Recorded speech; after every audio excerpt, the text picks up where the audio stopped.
or newly focused this year, given how much there's been conversations about racial injustice?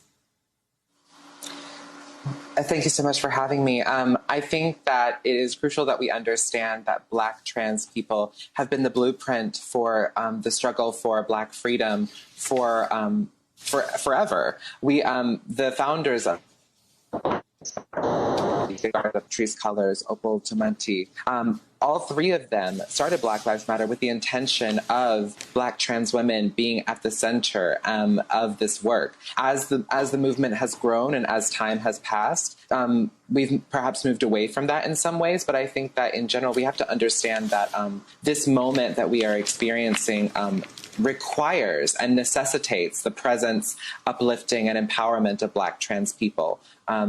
And I think that the moment that we find ourselves in is one that I hope has longevity and continues to move forward.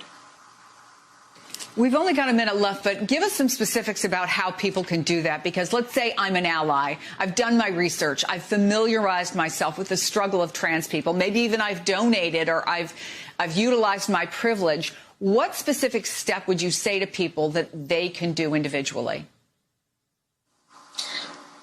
Something I often say, because I get this question a lot, which is, and I have to repeat it over and over, which is that just as we cannot ask Black people to undo racism because white people were the inventors of racism, we cannot ask trans people to deconstruct transphobia because we did not create it. So I think that the most necessary step is, in someone who wants to be an ally to Black trans lives, is for that person to understand, what does it take for you to make the lives of Black trans people crucial and important? What does it take for you to inspire yourself to do the necessary work that Black trans people have had to do to learn our own history?